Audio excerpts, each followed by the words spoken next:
एक ऐसी अदालत की कल्पना कीजिए जो किसी संगमरमर के हॉल में नहीं बल्कि हिमालय की बर्फीली चोटियों के बीच लगती है, जहां जज कोई इंसान नहीं बल्कि खुद एक देवता है। जी हां, ये हिमाचल के पहाड़ों में बसे उस दिव्य न्याय की कहानी है जो आज भी जिंदा है।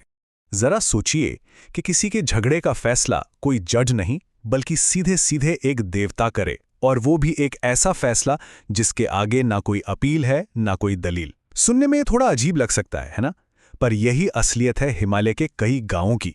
तो हम बात कर रहे हैं एक ऐसे जस्टिस सिस्टम की जो हमारे देश के कानून के साथ साथ पैरेलल में चलता है। ये एक ऐसी अदालत है जो संविधान की किताबों से नहीं बल्कि आस्था और परंपरा से चलती है। और देखिए, ये कोई गुजरे जमाने की बात नहीं है। ऊपरी हिमाचल के कई गांवों में आज भी ये परंपरा उनकी संस्कृति का एक बहुत अहम हिस्सा है। यहाँ के लोगों का भरोसा कानून की मोटी किताबों से कहीं ज्यादा अपने स्थानीय देवताओं पर है। तो ये दिव्य न्याय आखिर है क्या? देखिए, सीधी भाषा में कहें तो ये एक ऐसी व्यवस्था है जहां ये माना जाता है कि स्थानीय देवता इंसानी मामलों में सीधे दखल देते हैं और उनका फैसला वो अचूक होता है, क्योंकि वो सच को किसी भी सबूत या गवाह से बेहतर जानते हैं। तो इस दिव्य अदालत की कार्यवाही में कौन कौन शामिल होता है? चलिए इस अनोखी न्याय प्रक्रिया के मुख्य किरदारों से मिलते हैं। इस पूरी न्याय व्यवस्था के केंद्र में है देवता, मतलब वही सब कुछ है, वादी, प्रतिवादी और सुप्रीम जज भी। यहाँ देवता सिर्फ कोई मूर्ति या प्रतीक नहीं है, नहीं, स्थानीय लोगों के लिए देवता एक सचेत, जीती जागती शक्ति हैं। वो समुदाय के रक्षक हैं और जब न्याय की बात आती है तो बस उनका फैसला ही आखिरी होता है।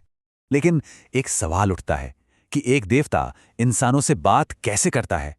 यहीं पर इस कहानी का दूसरा सबसे जरूरी किरदार सामने आता है, गुर, यानी देवता और इंसानों के बीच का इकलौता पुल। गुर वो खास इंसान है जो एक बहुत गहरी समाधि जैसी अवस्था में चला जाता है। मान्यता यह है कि इस दौरान देवता खुद उसके शरीर में प्रवेश कर जाते हैं।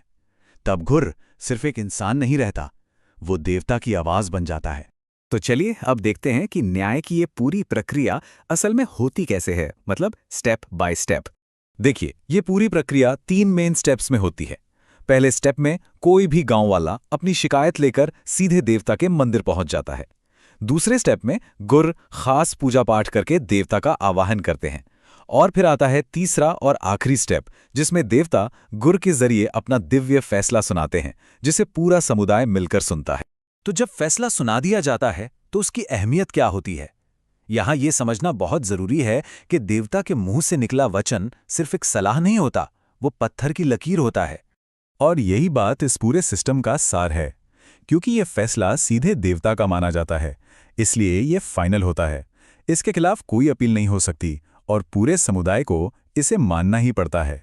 और इस फैसले का असर सिर्फ जमीन, चोरी या पारिवारिक झगड़ों को सुलझाने तक ही सीमित नहीं है। इसका असर इससे कहीं ज्यादा गहरा होता है। इसका असली काम है समुदाय के सामाजिक ताने बाने को मजबूत करना।